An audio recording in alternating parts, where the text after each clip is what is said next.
The rain was a frantic drumming against the floor-to-ceiling glass of our penthouse, a chaotic backdrop to the silence I had cultivated inside. I knew the sound of his car, the low, expensive hum of the engine pulling into the private garage. I knew the rhythm of the elevator's chime. Most importantly, I knew the man who was about to walk through that door. Julian. A man who spent his days designing skyscrapers, calculating stress loads, and commanding boardrooms. But tonight, the only architecture that mattered was the one I was about to deconstruct. I was already on my knees when he walked through the door. The heavy oak swung open, letting in a gust of cool, rain-scented air and the sharp, metallic scent of the city. He didn't even have time to shed his coat. My lips were already wrapped tight around him, my tongue swirling slow and deliberate, a silent, predatory greeting that bypassed every social grace. His keys hit the floor with a clatter, the sound ringing out like a starter's pistol. A choked gasp escaped him, a sound that was half protest, half surrender, as I took him deeper. I didn't blink. My eyes were locked upward, fixed on his face, watching the transformation. I watched his professional mask shatter. I watched his jaw slacken, his eyes lose focus, and his thighs begin to tremble beneath the weight of a pleasure he hadn't been prepared for. No hello. No small talk about his day or the clients he'd charmed. Just the wet, hungry sound of me claiming him the second he stepped inside our home. You know the drill. If you're here for the fire, you're in the right place. Like, subscribe, and hit that bell so you never miss these late-night sins. New here. Welcome to the deep end. You might want to hold your breath because things are about to get very, very wet. Let's dive. He'd barely managed to kick the door shut behind him, the latch clicking into place with finality, before I had his belt undone. I moved with a feverish efficiency, shoving his trousers to his ankles, exposing him to the dim, amber light of the foyer. He was thick and pulsing against my tongue, a physical manifestation of the tension he'd been carrying all day. I worked him with long, slow drags, savoring every twitch of his muscles. I wanted him to feel every millimeter of the friction, every ounce of the heat. My hands, cold from the glass I'd been leaning against, gripped his hips firmly, holding him steady while I teased the sensitive underside.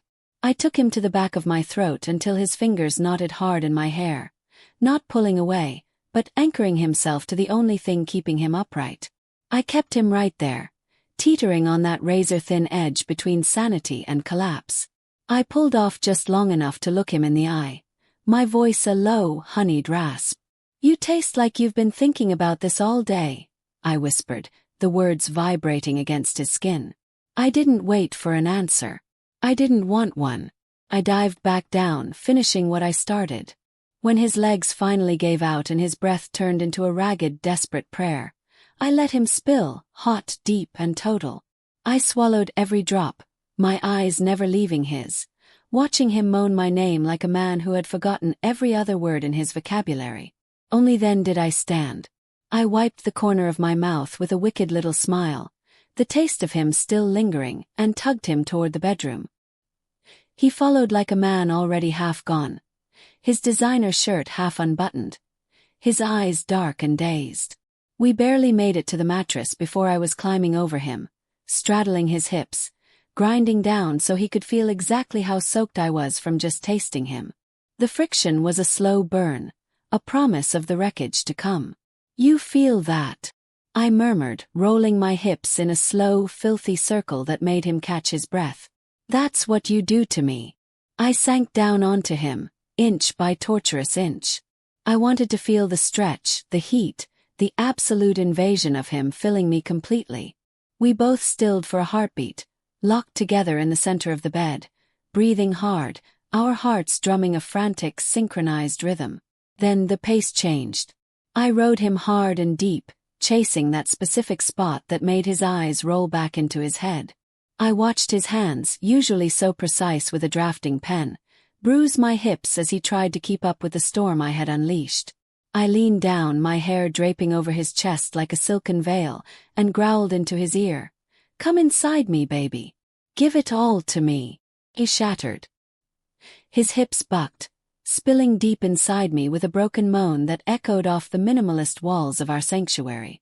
It was a total collapse of the man he pretended to be for the rest of the world.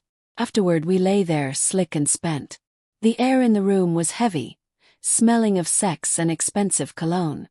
Our hearts were pounding in sync, a fading echo of the violence of our passion. He reached out, his voice rough and stripped of its usual authority. "You're going to ruin me one of these days," he whispered, kissing my shoulder. I smiled against the pulse point in his throat. "Not yet. I've got plans." I reached for his phone, which had fallen onto the duvet. I told him I wanted to show him something naughty I'd seen online. A new toy, a new position, something to keep the fire stoked. But as my thumb brushed the screen, a notification lit up the darkness before I could even unlock it. "Mia, office Julian, that presentation today. You had the whole room hanging on every word." I can't stop thinking about it. Froze. The heat in my veins turned into something cold and crystalline. I didn't put the phone down. I opened the thread. It was a slow burn. I scrolled through weeks of messages. It started with professional praise, then shifted into flirtation, and finally a simmering obsession. Compliments laced with heat. Late-night messages saying, "I wish I could see you outside the office." There was even a photo, a shot of her desk with his name scribbled over and over in the margin of a notepad, like a lovesick teenager. She wanted him, badly. And Julian, he hadn't shut it down. He'd laughed. He'd sent emojis.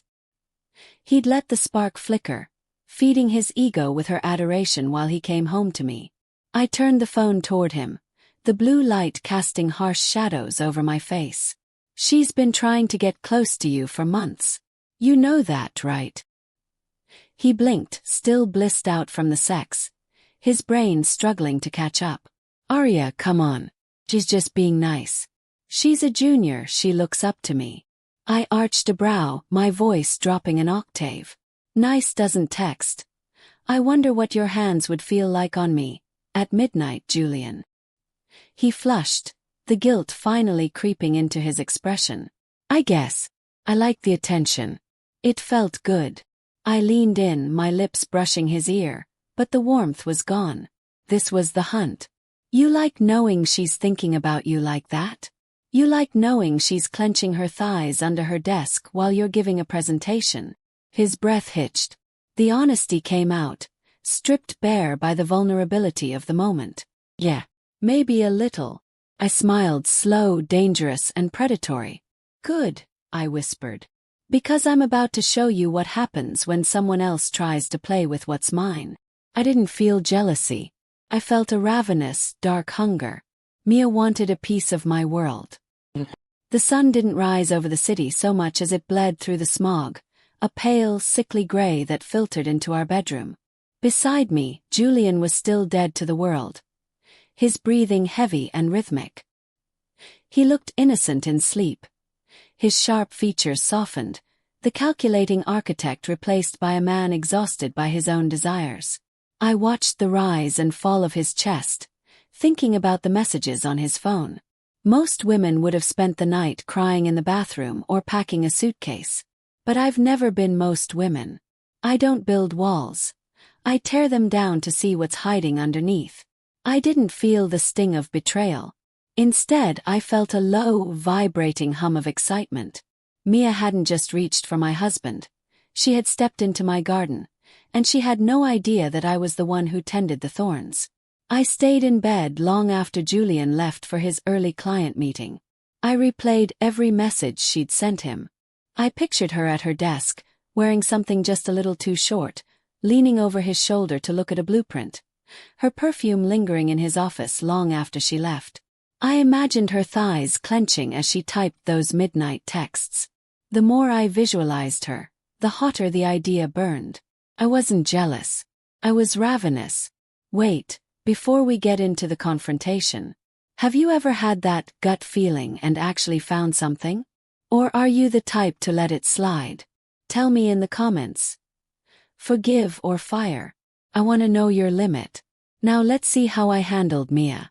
Picked up my phone. My fingers danced across the screen, my heart rate steady, my mind sharp. Me to Mia. Hey Mia. Free this afternoon. I'm at the penthouse. Just wanna talk. Nothing bad. Smiling face with smiling eyes. I watched the typing. Bubbles appear and disappear. She was panicking. I could almost smell the sweat breaking out on her palms. Mia. Of course, Arya. Everything okay? Is it about the project? Me. Perfect. Everything is perfect. Just bring some iced coffees. And Mia. We're something cute. See you at 2. I spent the next few hours preparing. I didn't want the penthouse to look like a home. I wanted it to look like a stage. I dimmed the lights despite the afternoon sun. I put on a silk robe that felt like water against my skin. Nothing underneath. I wanted the power dynamic established the moment she crossed the threshold. At exactly 2:10 p.m. the buzzer rang. Mia arrived looking exactly like I expected. A tight pencil skirt that hugged her hips, a silky white blouse unbuttoned just one too many. Her lips glossy and trembling. In her hands she held 2 iced coffees, the plastic cups sweating, ice clinking as her hands shook. Hi Arya, she breathed, her voice a pitch higher than usual. Hey. I hope I'm not intruding.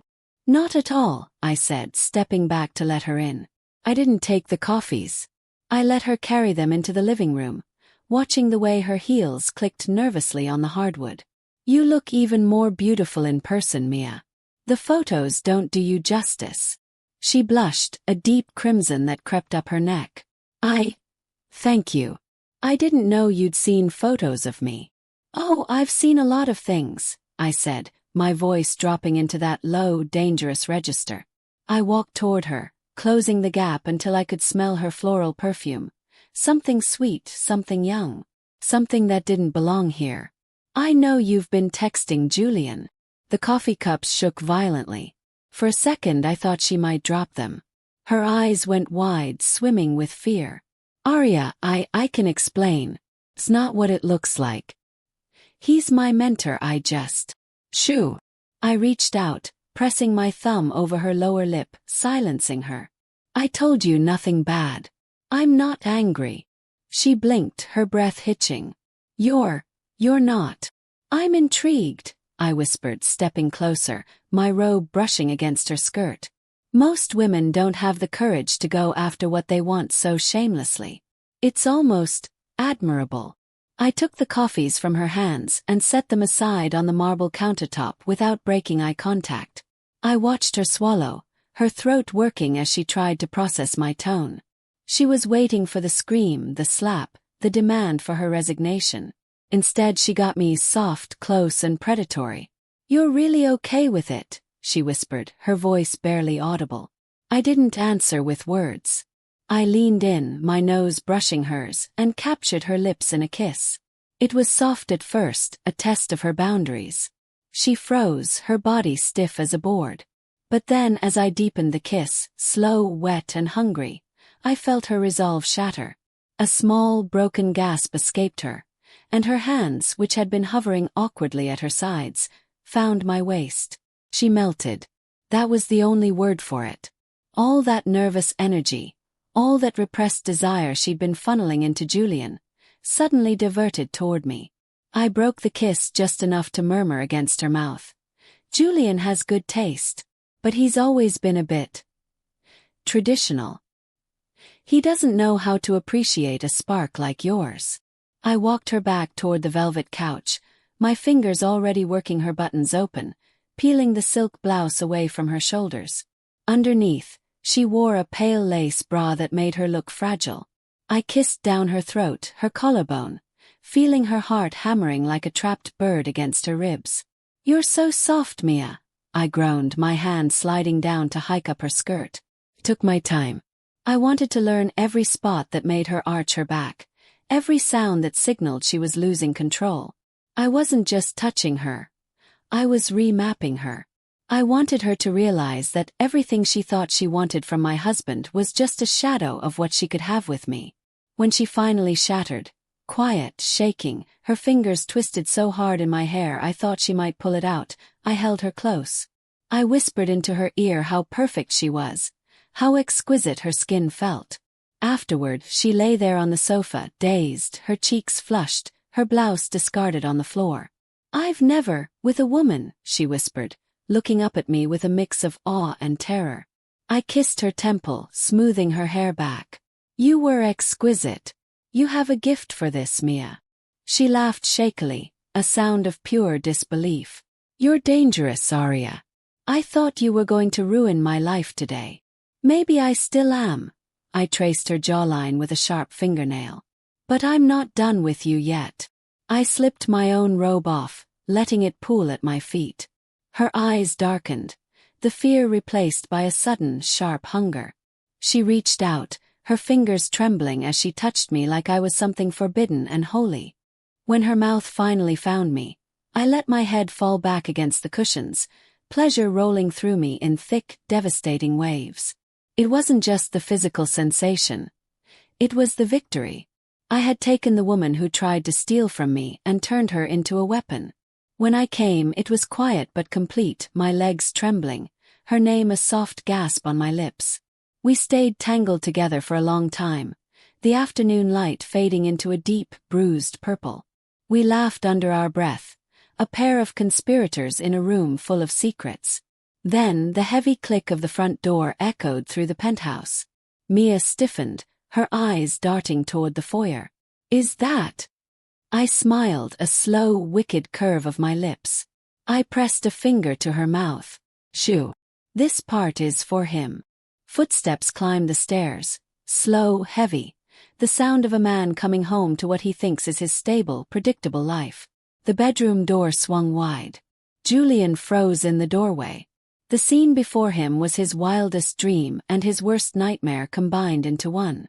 Me, bare and glowing, still flushed from the heat of the afternoon. And Mia, his innocent junior architect, half undressed, her lips swollen, her eyes wide and hungry. We both watched him. We didn't move. We didn't hide. We looked at him like he was the only thing in the world we'd ever hungered for.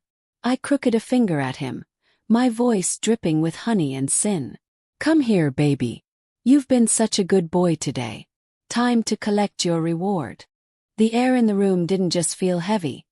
It felt electric, the kind of atmosphere that precedes a massive storm.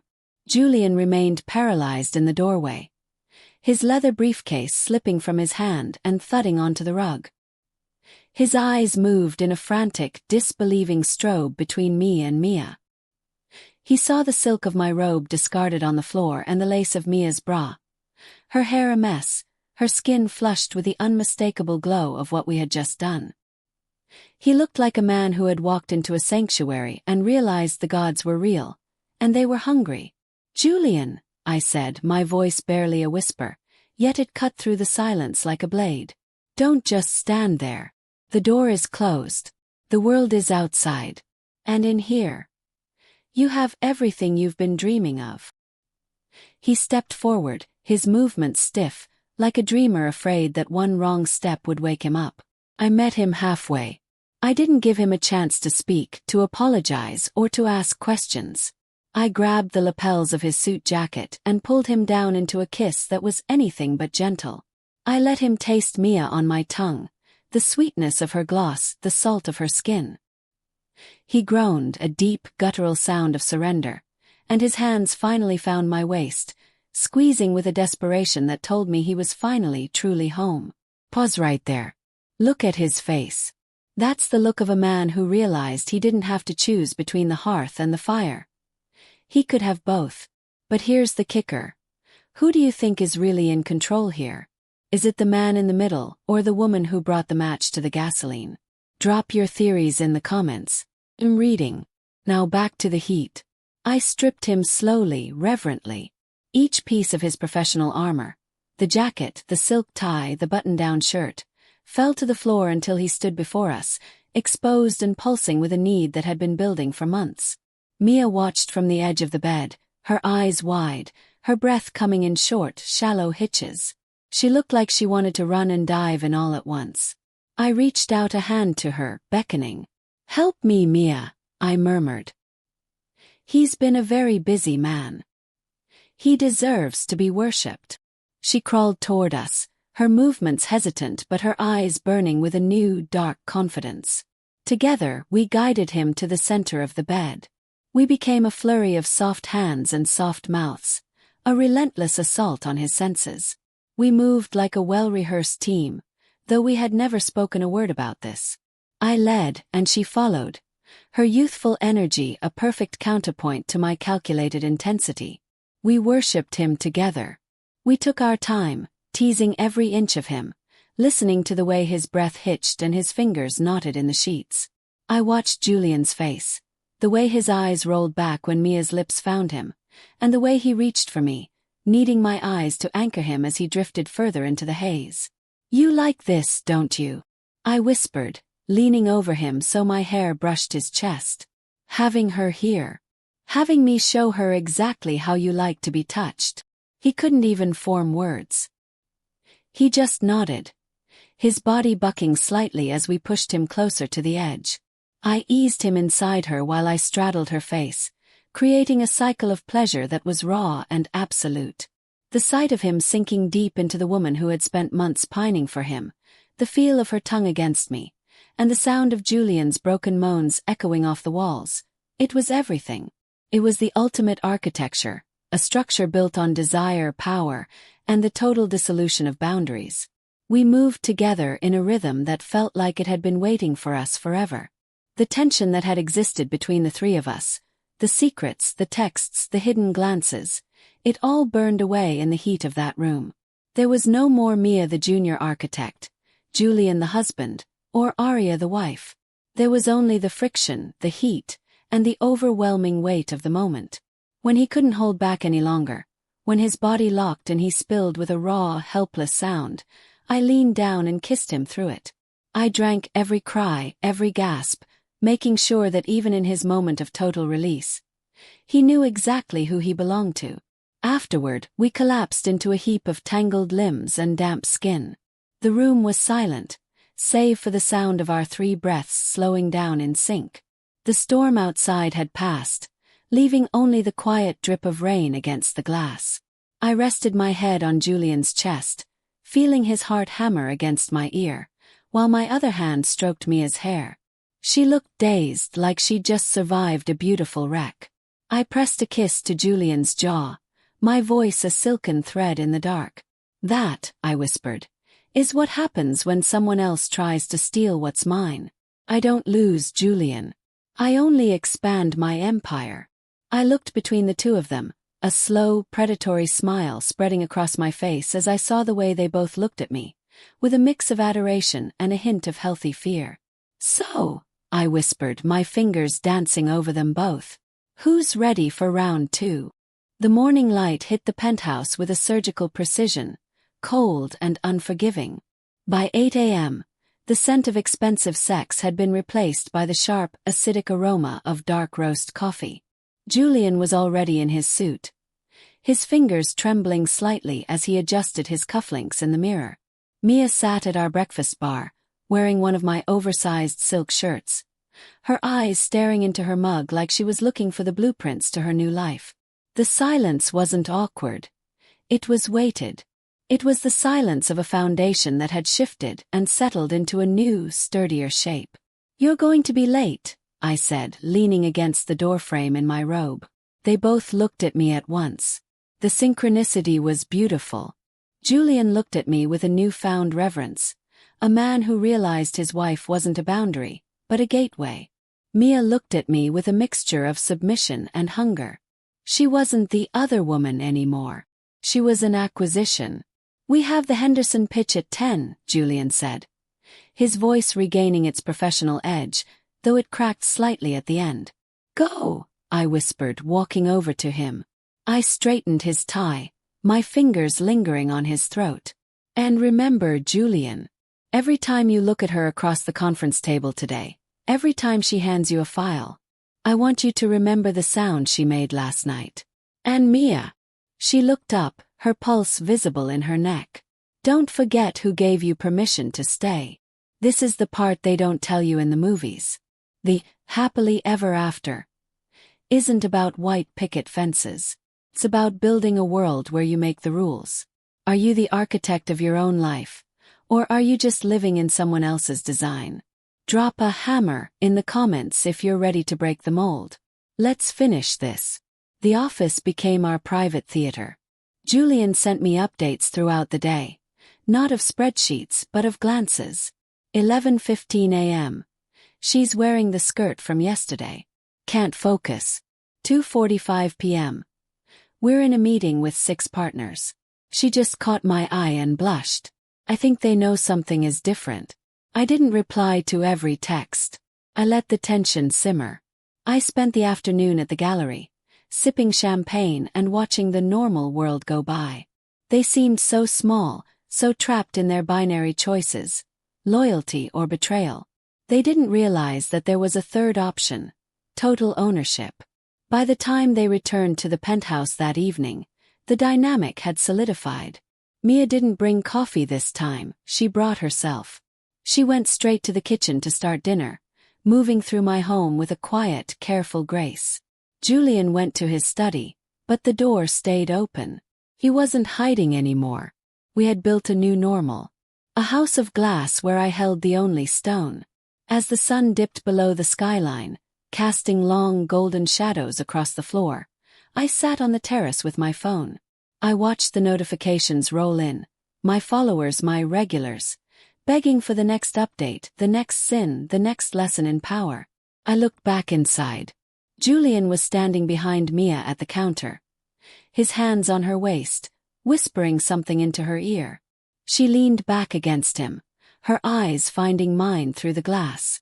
She smiled, a slow, knowing smile that told me she finally understood the price of admission. I turned back to the camera, the city lights reflecting in my eyes. It's not about jealousy, I whispered to the screen. It's about knowing that you're the only person in the room who knows exactly how the story ends. The curtain falls, but the fire is still burning. This was the end of Mia and Julian's first lesson. But as I told him before, I have plans, big plans. Be honest one last time. If you were Mia, would you stay in this gilded cage, or would you run back to your quiet, lonely apartment? And for my regulars, do you want to see what happens when I introduce a 4th player into this architecture? Tell me. I read every word. Smash like, subscribe and turn on that bell. You never know when the next sin will drop.